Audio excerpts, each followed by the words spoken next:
Radio J. Radio J. Géopolitique le MAG. Steve Nadjar. Radio J. Bonsoir Léa Landman. Bonsoir Steve. Et merci de nous rejoindre dans cette première partie de Géopolitique le MAG, consacrée évidemment à l'entrée en vigueur dans la nuit de mardi à mercredi du cessez-le-feu entre Israël et le Hezbollah. Évidemment. Donc on est presque à 14 mois du début des hostilités du Hezbollah. Et à 4h du matin, comme vous l'avez dit, on commence un cessez-le-feu de 60 jours qui entre en vigueur. Bon, depuis, le Hezbollah s'est déjà rapproché de la zone interdite. On teste. On teste. Déjà. Et ça va être un point fondamental dont on va parler. On va vraiment insister là-dessus parce que ce test-là va définir en fait tout le succès ou la victoire de ce cessez-le-feu ou pas. En tout cas, c'est déjà un cessez-le-feu de 60 jours. Depuis, le Hezbollah s'est déjà rapproché de la zone interdite. Israël est déjà tiré. Pour rappel, Israël a élargi sa riposte contre le Hezbollah en déclarant que cette guerre, en finale ou escalade, comme vous voulez, se solderait par un accord. Et il y avait des buts très précis. Donc aujourd'hui, 5 remarques ou réflexions sur la situation. Comme le disait, je vous avais raconté, le journaliste Yoel Marcus, que j'aimais bien. Il parlait de quelques remarques sur la situation. Donc, premièrement, Netanyahou, dans un message enregistré, a donné les 3 raisons principales de son accord. Parce qu'il savait que ça allait être compliqué de le faire passer. Mardi en fin de journée. Oui, il savait que ça allait être compliqué d'expliquer ce cessez-le-feu. Notamment qu'il est à son opinion publique, aux membres de la coalition les plus à droite. Exactement. Et sur le public israélien, on va y revenir, mais c'est aussi très partagé cette histoire, à gauche comme à droite. Donc, en tout cas, la première raison, c'est le besoin de se concentrer sur l'Iran. La deuxième raison, c'est le besoin de renouveler l'approvisionnement en armes et munitions et laisser les troupes israéliennes reprendre un peu du souffle. Troisièmement, c'est isoler le Hamas, ce qui augmentera la pression pour libérer les otages. Donc on ne lie plus les 2 dossiers comme ça avait été envisagé, notamment, je crois, par le responsable du Mossad, de lier les 2 dossiers. Vous nous en aviez parlé il y a quelques semaines. Exactement. Et obtenir un accord global avec la libération des otages. Exactement. Donc en fait, on revient après, je rappelle quand même, malgré ce qu'avait dit le chef du Mossad, l'idée était quand même, depuis le début, de séparer les deux fronts. C'est-à-dire que sans le Hezbollah, tout d'un coup, le Hamas se retrouve bien isolé quand même. En ce qui concerne l'Iran, il faut dire que la stratégie des proxys établie depuis 20 ans, et même plus d'ailleurs, s'est écroulée, finalement, on le voit. L'Iran ne peut plus compter sur le Hezbollah, elle ne peut plus compter sur le Hamas, ni se cacher derrière eux surtout. Maintenant, la guerre est ouverte entre l'Iran et Israël. Et l'Iran va devoir revoir toute sa stratégie au Moyen-Orient. Et ça, c'est intéressant parce qu'on entend aussi les milices chiites en Irak dire on remercie le Hezbollah, on remercie le front, etc. Mais peut-être quand même qu'il est temps de se replier ou de changer un peu. C'est-à-dire qu'ils ne sont pas très clairs. Ils ont beaucoup de pression de la part des Irakiens. Les Irakiens ont beaucoup de pression de la part des Américains. Est-ce qu'ils craignent aussi d'être un peu lâchés par les Iraniens, notamment en cas de destruction? Je sais qu'il y a pas mal de débats, notamment dans le sud du Liban actuellement, pour savoir si l'Iran va financer cette fois les destructions au sud Liban. Alors, à différence de ce qui s'était passé en 2006, où les pays du Golfe avaient cette fois financé l'après-guerre. Parce qu'en fait, si l'Iran ne participe pas aux efforts de reconstruction à travers le Hezbollah, elle perd complètement la main sur le Hezbollah, qui est déjà en position hyper affaiblie à l'intérieur du Liban. On a vu, encore une fois, on a vu ces vidéos. Il y a une vidéo folle qui circule avec des centaines de je ne sais pas s'ils sont membres du Hezbollah, en tout cas soutien du Hezbollah avec les drapeaux, etc. Ils tirent en l'air. Ils ont tiré sur un des mecs qui est mort sur place. Donc, on voit des effusions de joie, tout le monde parle du succès du Hezbollah, c'est l'Iran. Mais en fait, tout va dépendre de cette reconstruction dont vous parlez. Parce que est-ce que c'est l'État libanais qui va reconstruire le Sud-Liban avec l'aide évidemment des pays du Golfe, etc. Ou est-ce que l'Iran va réussir quand même à s'imposer? Après, c'est pas évident parce que l'Iran, qui traverse une grosse crise économique, on va voir si elle va avoir beaucoup d'opposition à la maison, une opposition domestique, pour encore envoyer des fonds quand même au Liban. D'autant plus que l'Iran semble intéressé par une reprise des négociations avec les Américains. Ça, le lendemain de la réélection de Trump, c'était un des premiers messages. New sheriff in town, comme il dit. Et en fait, ça aussi, c'est intéressant parce que Trump n'est même pas encore rentré, que tout le monde est un peu en ébullition, en train de stresser, de savoir ce qui va se passer. Ici, comme en Ukraine, évidemment. Et donc, on a vu les déclarations de tout le monde. Donc, l'Iran va devoir revoir toute sa stratégie en fait au Moyen-Orient. On parle du fait qu'une partie de ce cessez-le-feu, c'est aussi mettre en place des mécanismes qui vont empêcher le passage d'armes qui passe par la Syrie aujourd'hui, Iran en Syrie. Okay, donc, s'ils ne peuvent plus faire passer ça par la Syrie, ils vont avoir des gros problèmes. En revanche, quand même, ce n'est pas que l'Iran arrête ses efforts. On voit, par exemple, hier ou avant-hier, les Israéliens ont arrêté un gros essai de ravitaillement en armes qui devait arriver en Cisjordanie. Ils l'ont attrapé à temps, c'est passé par la Jordanie. Et ça venait directement de l'Iran. Même si l'accord qui a été signé et qui est entré en vigueur il y a 2 jours ne prévoit pas, à ma connaissance, de points sur le transfert de cargaison d'armes à la frontière syro-libanaise. Non, mais il y a quelques clauses intéressantes qui n'ont pas encore été publiées ou un peu sporadiquement. On parle de ces cargaisons d'armes, c'est-à-dire qu'Israël pourra... Vous savez, ils ont mis en place un mécanisme principalement américain, mais les Français aussi. S'il y a une attaque, s'il y a une menace imminente sur Israël de la part du Hezbollah, Israël peut répondre immédiatement. C'est savoir ce qu'on appelle imminente. Ça va être l'objet de oui, et aussi au sud Liban. Et aussi au sud Liban. Oui, ça fait partie des points qui ne sont pas complètement clairs. Mais de toute façon, on parle au sud Liban, au sud du Litanie. Si le Hezbollah attaque, Israël a le droit de riposter immédiatement. Okay, et d'ailleurs, dans l'accord de cessez-le-feu, c'est mutuel. C'est-à-dire que si le Liban est menacé directement par Israël, le Liban a le droit de riposter. Ça aussi, ça va rendre... Pas le Hezbollah, puisque c'est le Liban qui est signataire de l'accord. Ouais, mais ils peuvent pas dire le Hezbollah. Mais c'est pas le Liban qui va tirer. Donc les tensions seront toujours entre Israël et le Hezbollah. Mais sur la frontière syro-libanaise, c'est un peu... Donc il y a une sorte de clause qui circule, je l'ai pas vue écrite, qui parle de mettre en place ce mécanisme qui en fait empêcherait le passage d'armes. Et qui serait garanti là aussi par les Américains ? Qui serait garanti par les Américains et j'imagine qu'il serait garanti par les Russes aussi, puisque c'est eux qui sont en capacité d'arrêter ces cargaisons. Et aussi le régime d'Assad. Le régime d'Assad, il y a hier ou avant-hier, il y a eu une grosse opération surprise de la part de l'opposition syrienne. Il y a eu à peu près 200 morts, enfin c'est un gros truc, ils ne l'attendaient pas.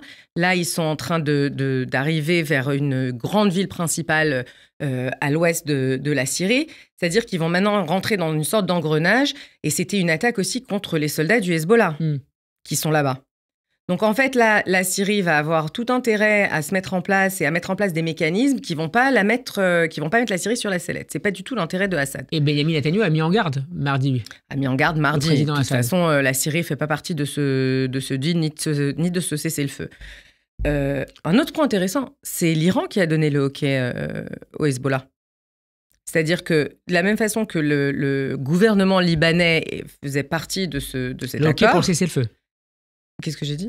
Non, vous n'avez pas terminé. C'était le OK. Oui, donc je n'ai pas terminé ma phrase. Donc le OK pour le cessez-le-feu. L'Iran a dit, c'est OK, acceptez le cessez-le-feu. C'est-à-dire qu'on peut regarder ça un peu comme un deal comme un cessez-le-feu entre Israël et le Liban, Israël et le Hezbollah, mais c'est en fait aussi un cessez-le-feu au Liban entre Israël et l'Iran. Parce que c'est l'Iran qui donne le OK. Il n'est plus dans l'intérêt des Iraniens de voir le Hezbollah fragilisé et cette guerre aller plus loin au Liban. Alors, au-delà du fleuve Litanie, d'ailleurs. Au-delà du fleuve Litanie, oui, à mon avis, l'idée derrière, c'est de dire OK, on s'arrête une seconde, on est en train de se prendre sur la tête, on est en train de détruire 60% des capacités du Hezbollah ont été détruites, c'est quand même de l'argent iranien. On va revoir un peu nos positions et comment on avance. Après, on peut compter sur les Iraniens de continuer à payer le Hezbollah, sauf que même le Hezbollah, ils sont un peu dans une situation pas claire. Naïm Kassem, il bégaye quand il parle, il promet un truc, mais il dit l'inverse. C'est pas un homme charismatique comme Nasrallah. Enfin, ils ont tout un problème de leadership. Et surtout, ils ont un problème à l'intérieur du Liban. Vous devez entendre les Libanais. Les Libanais, d'abord, il y a une partie des Libanais qui n'ont toujours pas de président. Ça devrait avancer, semble-t-il. Ça aussi, ça devrait avancer, d'ailleurs. Mais les Libanais pouvaient dire très clairement, le Hezbollah, le disent d'ailleurs, le Hezbollah nous a entraînés dans une guerre qui n'est pas la nôtre, a détruit le Liban. Il y a 1,5 million de réfugiés à l'intérieur du Liban. C'est en fait à donner porte ouverte à l'Iran à l'intérieur du Liban. Donc maintenant, stop. Sauf qu'ils peuvent dire stop maintenant. Ils ne pouvaient pas dire stop avant. Quand on dit quelque chose contre le Hezbollah, soit on se fait tuer, soit tout d'un coup, c'est comme avec le Hamas à Gaza. Le business qui marche pas, on empêche de faire passer de l'argent. Enfin, il y a plein d'implications, en fait. Sauf que maintenant, le Hezbollah est tellement fragilisé qu'il va devoir reconstruire sa position. C'est l'adversaire politique interne. Oui, et comme à Gaza, d'ailleurs, la position du Hezbollah va dépendre de la reconstruction. Est-ce qu'ils vont pouvoir continuer à donner de l'aide sociale, à reconstruire le Sud? C'est beaucoup d'argent. Est-ce que l'Iran va vouloir reconstruire le Sud-Liban? C'est vraiment des questions ouvertes. En tout cas, on peut être sûr que l'Iran va continuer à essayer de reconstruire son anneau de feu. Après, les Israéliens vont se concentrer sur l'Iran. Parce que maintenant, c'est guerre ouverte entre l'Iran et Israël. Ça passera plus par le Hezbollah. Et on peut imaginer que ça aille plus loin avec le retour à la Maison-Blanche de Donald Trump, que ça aille plus loin dans les frappes contre les sites nucléaires, parce que c'est évidemment l'enjeu principal, même si ce n'est pas le seul, dans cette crise entre Israël et l'Iran. Je ne sais pas. Parce qu'il y a eu l'occasion quand même, une occasion qui aurait été légitime de taper sur les sites nucléaires. Les Américains ont quand même mis le haut là. Ça aurait provoqué quand même une crise internationale beaucoup plus importante. Doublée d'une crise énergétique. Donc, est-ce que Israël va faire pression? Trump a dit, il va... C'est le retour de la pression maximale. Les sanctions vont recommencer, grosse pression, etc. Est-ce que le but d'Israël sera de faire pression pour que les sanctions soient maximales, effectivement, ou qu'on leur laisse un peu la room for maneuver, l'espace de riposter? Après, vous vous rappelez que les Iraniens avaient dit on va riposter à la riposte des Israéliens. C'est pas arrivé. Ils sont un peu descendus de l'arbre. Un responsable hier a expliqué à Iranien que la fenêtre était toujours ouverte pour ce type de riposte. Bien sûr, et la semaine dernière, ils ont dit notre réponse sera terrible. Mais ils ont aussi dit qu'ils vont attendre de voir ce qui se passe avec le cessez-le-feu au Liban. On peut dire ce qu'on veut de l'Iran, mais sa politique étrangère a toujours été très rationnelle. Et ils sont pas dans le suicide. Ce qui a marché jusqu'à maintenant ne marchera peut-être plus, mais ils ont bien compris qu'ils avaient à la Maison-Blanche. Ils ont compris quand même qu'en Europe, on était un peu plus cool quand même sur cette histoire de sanctions, mais je sais pas si c'est la même conjecture maintenant. L'Iran a quand même attaqué 2 fois Israël avec des gros missiles. Je pense que la situation a changé. Après, l'Europe voudra trouver des résolutions qui permettent à l'Iran de descendre de l'arbre, dans le sens où il va falloir arrêter le programme iranien. Est-ce que c'est possible? Non. Les Iraniens vont pas arrêter leur programme comme la Corée du Sud, la Corée du Nord n'a pas arrêté. Ça se jouera pas là-dessus. Ils peuvent le ralentir plutôt que l'arrêter. Oui, ils peuvent le ralentir comme ils l'ont accéléré ces dernières semaines. C'est là-dessus que ça joue. Tous les experts sont d'accord de dire que l'Iran est à quelques semaines d'une bombe nucléaire. Donc c'est vraiment une question de volonté et de ce qu'on va leur donner ou la pression qu'on va mettre. Léa, je voudrais qu'on parle à présent d'un des points sur lesquels s'est arrêté Benyamin Netanyahou pour justifier de ce cessez-le-feu, la question du ravitaillement. Alors oui, il s'est passé un truc intéressant. Bon, on entend depuis des mois que le ravitaillement en armes s'est arrêté, ou en tout cas bien ralenti. Netanyahou a dit que les Américains ne voulaient plus envoyer d'armes, etc. Et là, il l'a dit très clairement depuis une semaine, avant que le cessez-le-feu se mette en place, depuis qu'on a commencé à parler d'un cessez-le-feu. Et est-ce que c'était pour mettre de la pression ou est-ce que c'était pour essayer d'expliquer pourquoi il acceptait un cessez-le-feu? En tout cas, il a dit qu'il y a eu beaucoup de pression américaine et qu'en fait, de facto, il y avait un embargo d'armes. Les Américains ont dit « c'est pas vrai, on n'a jamais empêché les armes ». Mais bon, les militaires israéliens disent quand même qu'il y a des problèmes logistiques tout d'un coup. C'est-à-dire que c'était pas complètement clair, cette histoire. En tout cas, Netanyahou dit très clairement on nous envoie plus d'armes, on en a besoin. Les Américains ont dit c'est pas vrai, mais le lendemain de ce cessez-le-feu, il y a eu de nouveau un gros deal, un gros envoi d'armes qui a été accepté. À quoi ça joue? Je n'en sais rien. J'imagine qu'il y a un peu de vrai des 2 côtés. Mais l'autre point intéressant sur cette histoire de ravitaillement d'armes, c'était ravitaillement d'armes et laisser les troupes un peu souffler. Vous savez très bien qu'il y a un gros problème en Israël. C'est les mêmes soldats qui sont sur le front à Gaza ou au Liban depuis plus d'1 an maintenant. Le pool de soldats diminue. Les réservistes se fatiguent. Il faut prendre ça en compte. Et c'est la première fois, si je ne me trompe pas, que Netanyahou dit clairement, oui, on a un problème avec les réservistes. Il faut les laisser respirer.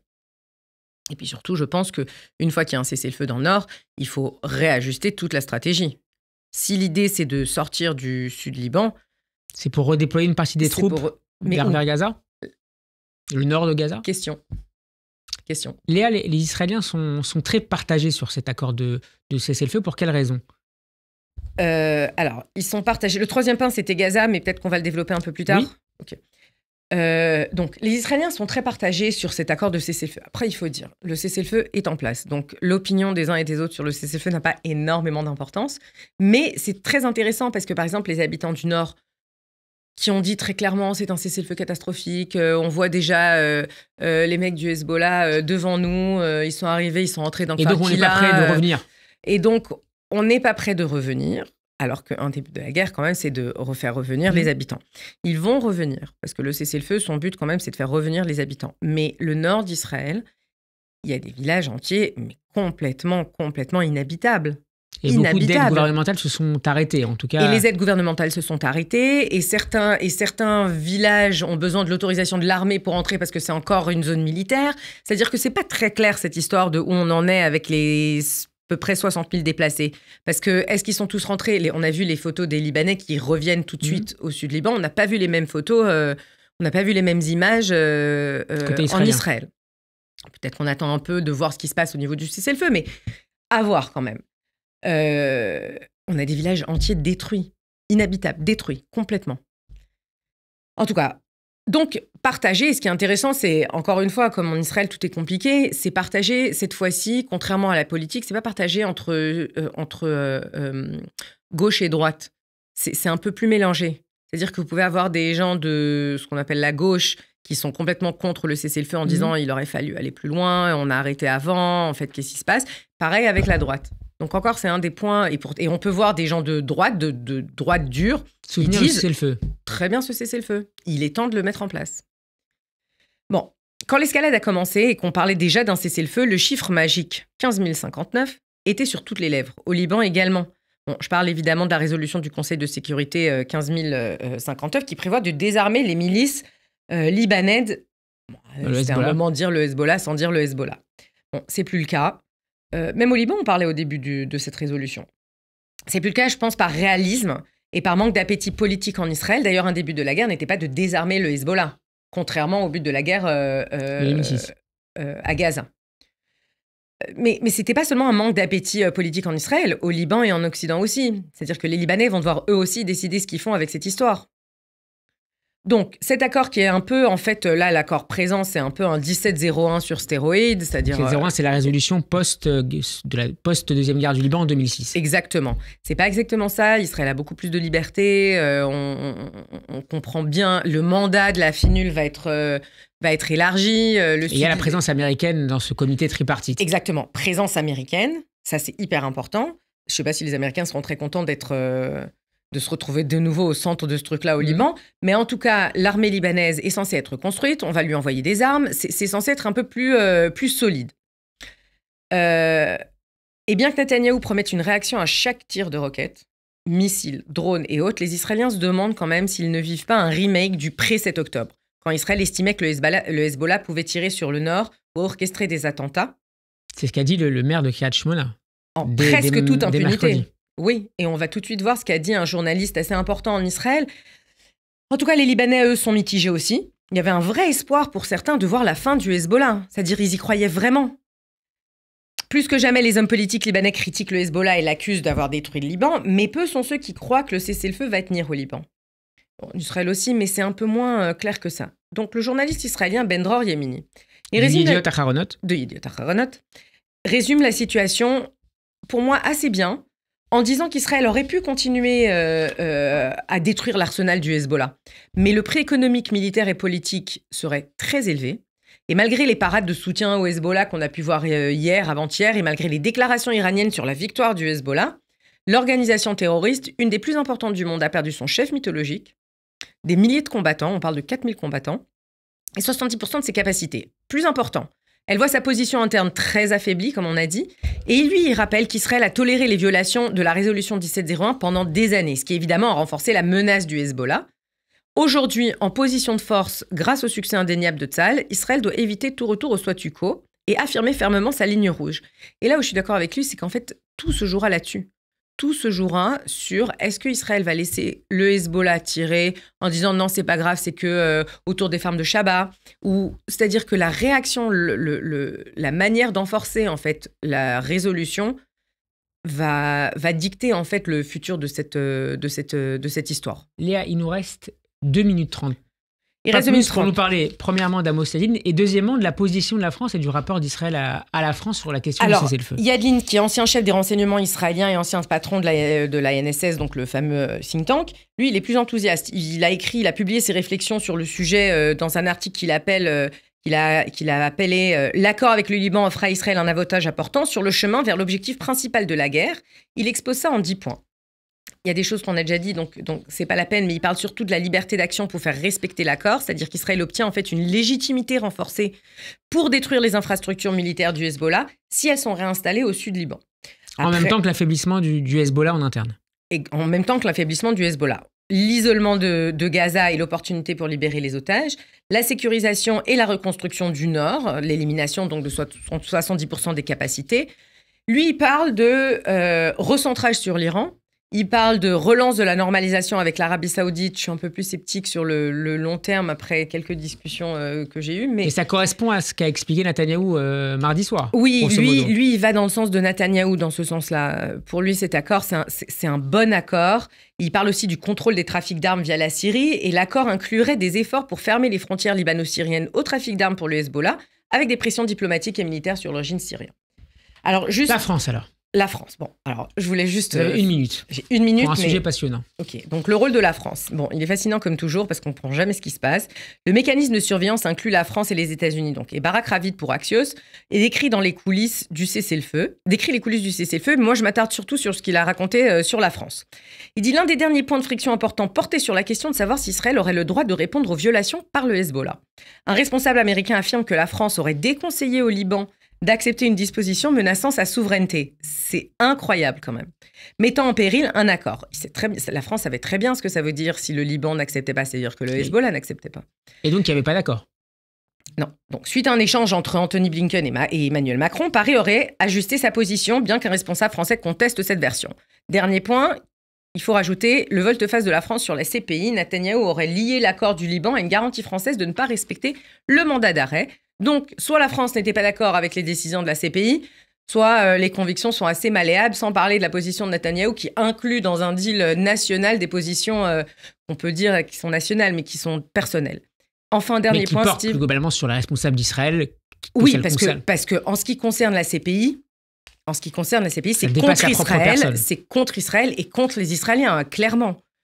Bon, enfin, un dernier point rapide. Je sais qu'on n'a plus le temps, mais juste un mot sur le Hamas. Parce que le Hamas aurait annoncé son accord pour un cessez-le-feu. Moi, quand même, la dernière question que je me pose, c'est comment Israël a accepté de reculer devant certaines lignes rouges au Liban si facilement, finalement, mais pas à Gaza. Et comment expliquer qu'Israël accepte 60 jours de cessez-le-feu au Liban, sachant qu'il peut reprendre le combat, et pas 6 semaines pour libérer 101 otages il y a 4 mois, et sauver ceux qui sont encore en vie. Et j'avoue que pour moi, et je plagie une amie qui me pardonnera, pour moi, c'est le plus gros échec du leadership juif des temps modernes, cette histoire de Gaza. On en reparlera. Merci beaucoup, Léa Landman, d'avoir été avec nous. On peut retrouver cet échange sur radioj.fr et en vidéo sur notre chaîne YouTube. Bonne soirée. Bonne soirée.